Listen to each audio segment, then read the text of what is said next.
және Төрехан Мералхан деген жігіт мені зорламақшы ғой. Қызды көмген, қолы көрініп қалған, жаңағы қызды тыр жалаңаш тастаған. Үстіне топырақты болса да жабады ғой, жапқанда үстіне шөп қойғанда, шөптің үстіне атты байлап қойған. Өздері шешелері қарап тұрады, ана өлік шығып жатса бүйтіп қарап тұрады. 26 күні 5:20-да және күдікті Төрехан Мералхан деген жігіт және Әйгерімнің мынандай бір шетінде кеп қарап тұр екен. Капюшонын киініп алып, қап-қара киініп алған. Мен сені өлтірем деген сияқты. Көзбен, жаман көзбен қарап тұрды. Сөйтіп біз жиналдық, сөйтіп қайда қайттық. Бәріміз дастарханның басында айттым. Сөйткенім жайына сіңілім айтты, ешнәрсе істемейді, несін қорқасың деді маған. Сөйтіп түнде мамам 2:35-те және анаммен мына сіңілім маған келді. Сол және мамалар келді 2:35-те менің үйіме осы жерге. Сөйтіп мен сразу күдікті бала ойыма түсті. Ералхан, біздің Әйгерімді көрмедің ба бүгін демем, жоқ, көрген жоқпын деді. Бірақ ол ұйықтамаған ешқандай. Кәдімгі маған ұйықтап жатқан адам сияқты жауап берді да. Сөйттік та біз және осы төртеуміз роботға келдік. Сол жерде мен айттым, мен күдікті адамым бар дедім. Төрелхан Ералхан деген жігіт дедім. Қаяқтан арыласың деді. Білмеймін дедім. Құдай аузыма салды ма? Бірақ ол бір күн бұрын күдікті көзбен қарап тұр еді дедім. Басқа кім әкетеді оны дедім. Әкесі де шешесі де инвалид қой, осында екеуміз инвалидпіз. Мен қызымның осындай болған деп ішім күйіп бара жатыр.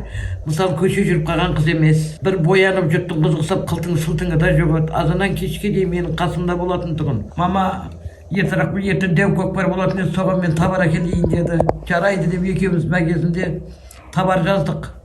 Сөйтіп сол табарға кетті соғыз. Сосын сол жерге кеткеннен кейін сағат 10-нан асып 11 болып қапты. Бұл қыз неге кешікті екен?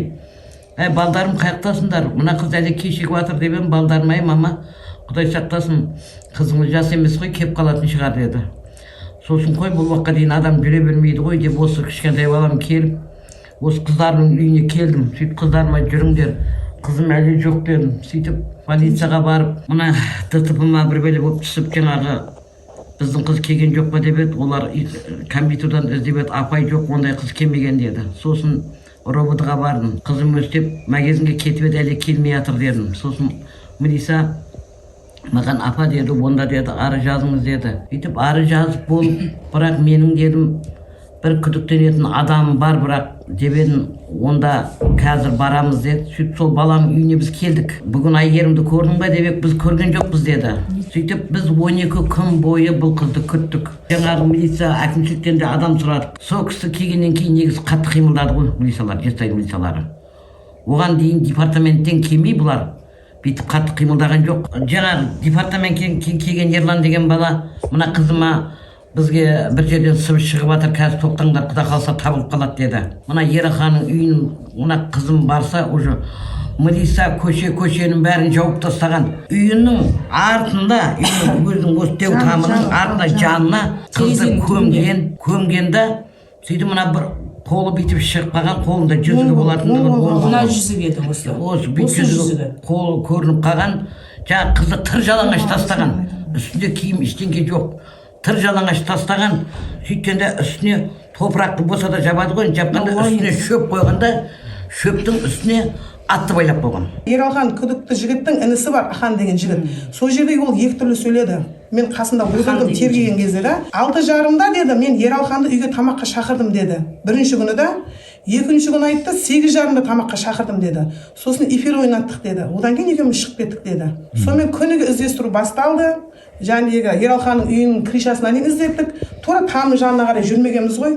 Машинасында іздеттік, бәр жерін күніге іздедік. Табылмады. Күніге милициямен связда болдым мен 12 күн. 12-ші күні жүр милицияға айтты. Айсұлу деді, қазір сенің ауылыңдамын деді. Бір сыбыс шығып жатыр деді. Сәл күтші, 1 сағатта барам деді. Және неден келген, Түркістан облысынан келген Ерлан деген жігіт. Бопты дедім. Bir кезде уже маған мына сіңілім звондады. Бұлар іздеп кеткен ғой жан жақтың бәрінде. Сол жақты қоршауға алып жатыр екен деді. Сөйтіп жүгіріп шықсам көшенің басына, милиция деген қаптап кеткен. Сол жерге жылап еңіреп бардым. Сөйтіп сол жердегілер айтты, ол сенің сіңілің деді маған. Участковыйлар айтты. Сосын мен ары жүгірдім, бері жүгірдім, мені өткізбеді. Кейін мен біреулердің огородымен кірдім мен. Айдалада біреулердің огородымен кірсем, және күдікті Ералханның інісі бар, Темірхан деген, Төрехан Темірхан деген. Сол аңдып қарап тұр екен. Көріп тұр екен, біреулердің огородынан жәндегі. Қызды, аңдып қарап тұр екен. Сол жерде екеуміз ұрыстық. Маған неше түрлі сөздер айтты. сен үйтем бүйтем деп, сен сіңлің тапқанға қуаныштысың ба деді, маған айтты. Ол болмай шықса жауап бере аласың ба деді. Жауап бере алам деді. Бере алам дедім да мен. О бала мені әбден мазақ қылды. Сіңлің Дубайда жүрген шығар деп қанша адамның көзінше мен жылап еңіреп 12 күннен бері сіңлімді таппай жатырмын да жер көктен. Үйдің бәр үйлерді тексертіп, бәр жерді тексертіп, сонымен жәндегі бірінші қашып барған кезде жаңағы жігітпен ұрыстым ғой. Сол жерде Бағдат деген участка бой тұр екен. Әпше деді, беркеңізші деді. Қайта беріңіз деді. Сіңліңіздің қолында жүзік бар ма еді деді. Мына жүзік, міне, дәл осы жүзік қолында болған, міне. Лай еді, міне, мына жүзік мұндай емес еді. Мынаның жағының бар, мынан бәрі быт-шыт шығып, мынау жіңішке болып кеткен. Бұны күйені жөндеп, майысы толғамап еді ғой. Бірақ іші сырты тола лай еді. Міне осы жүзік. Сөйтіп барсам, жылдар болып жатыр да, жақындап келатырмын. Сөйтсем, жақындап келатсам, сіңлім жатыр ғой, жерде. Басы тура былай қарай жатыр, аяғы былай қарай жатыр да, тыр жаңаш қой. Тура оң құлақта сырға бар да, мына құлақ сырғасынан таныдым. Мына құлағында сырға жоқ. Тура мына беті қанталаған. Енді мына қолымдай қанталап кеткен. Мен жуындырдым. Именно осы ұрған жағы. Мынандай жағында пышақ, 3 пышақтың белгісі бар. Кәдімгідей пышақ былай трещина. Жағында да бар тепкі. Мына бет полный көгеріп кеткен, қатты. Мына құлақтың арты, мына арқа полный бүйрек тұсы полный көгеріп кеткен. Кәдімгі сияқ көк, қанталаған сияқ көк. Және сіңлімді 2011-ден бері бұлар қорқытып жүрген екен. Мен айтып жатырмын ғой, басқасын бәрінде мен болдым. Бұл жігіт, мен айтып кетейінші, мен ұмытып қаламын да, 2011 жылы мен квартирада тұратын едім осы ауылда. Сөйтіп таңғы 4-терде ұйықтап жатсам, жәндегі 4-ші баламды босанып келгем, жатсам, масаханада жатсам жаздың күні. Және Төрехан Мералхан деген жігіт мені зорламақшы ғой. Көзімді ашсам, бүйтіп төбеме жатайын деп тұр ғой. Мен ана масаханадан жүгіріп шығып, үйдің қасында күйеуім сол жерде конфет көршігеді. Сол жаққа жүгіріп бардым, датаба қорыққаннан да. Одан кейін жәндегі бұл қазып шығарып отқан кезде бар ғой, бардым ғой, сіңлімді көрдім. Сол жерден мені кейін әкетіп қалды милициялар. Сол жерден және Төрехан Мералхан деген жігіттің анасын көрдім мен. Менің анам үйде қайғырып жылап отыр дедім. Менің анам емес ол дедім. Сөйтсем және Төрехан Мералхан деген жігіттің анасы қазып шығарып отқан кезде до конца қарап тұрды ғой. Ана жерден қазып мені сіңлімді шығарып болғанша қарап тұрды ғой мамасы да. Бұл Төрехановтар әулеті отбасымен қылмыскер ғой. Бұның туған ағасы 86 жылғы Әзімхан, осы ауылдың 82 жылғы милиция болып істеп жүрген Дүйсенбаев Бақытжан деген баланың көзінде ағызды. Тойдан төбелес болып, бір үйдің жәнегі әжептері асыраушы баласын көзін ойбаған. Ол да білінбей, ол кешірім берді. Ағайымыз, ауылдың әдеті ғой жаңелдегі. Ауылдың 79 жылғы мына әпшемнің күйеуінің кластасын өлтірді. Осы әулеттің жайын айтып отқаным, Шерхан деген өлтірді ғой. Ауыл қорқады. Макайда және Мұратхан деген кісіден қорқады. Разборчикін шешеді, шешіп қояды. Сол кісі тындырады. Бәрін. Ешқандай қария жоқ екен. Мен телефонға шықтым, ағай туысқан бауырлар неге отсыңдар? Бәріміз өстіп өле береміз ба деп едім. Маған жаңа осы Макай деген бала не бір сөз айтты. Мен келінім көрген ғой, Айли магазинінің алдында 3 жігіт мінгізіп әкеткен көрген ғой, мен келінім. Тура сол жерде тұрады. Аптекадан келатсам дейді, Айгерім әпшені анық таныдым дейді.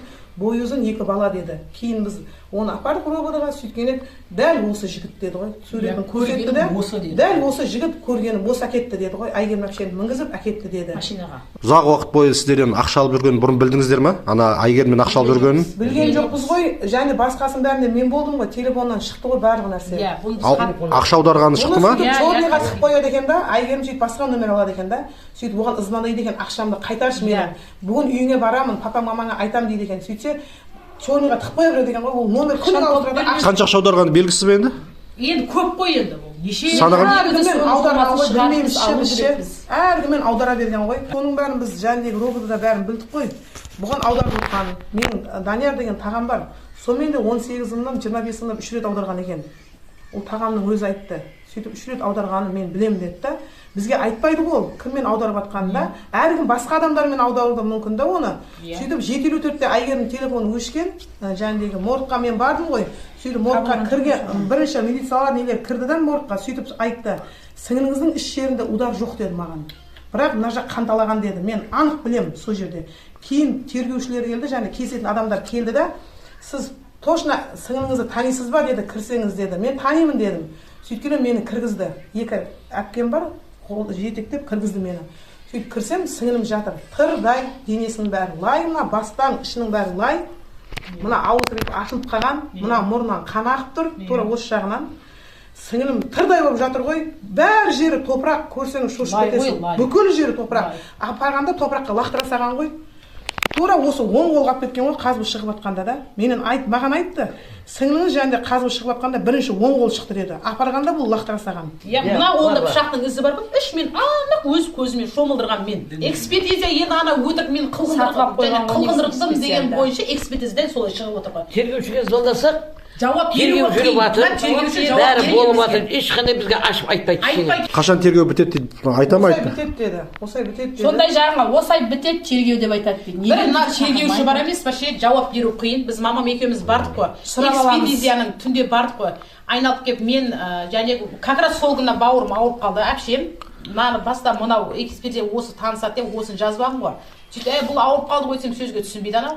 Тек осы кесін дейді. Жақсы, енді сіздердің талаптарыңыз қандай? Біздің талабымыз бар ғой. Ұзақ мерзімге кетсін. Қасындағы адамдар табылсын. Неше жылдан бері мен әке-шешем мүгедек, соның ақшасын бәрін сол жеп келген, сол ақшаның бәрін қайтарсын. Бізден келіп кешірім де сұраған жоқ, әке-шешесі да келді, 4 күннен кейін ба келді, жаназа шығып кеткесін. Біз дейді, ертең әруаға тыныш қойсын деп 100 000 теңгені бір қойып беріп кетті. Батағұлға келдік дейді, бізді әруаға мазаламасын дейді. Сол үйінен шықты ғой өлік.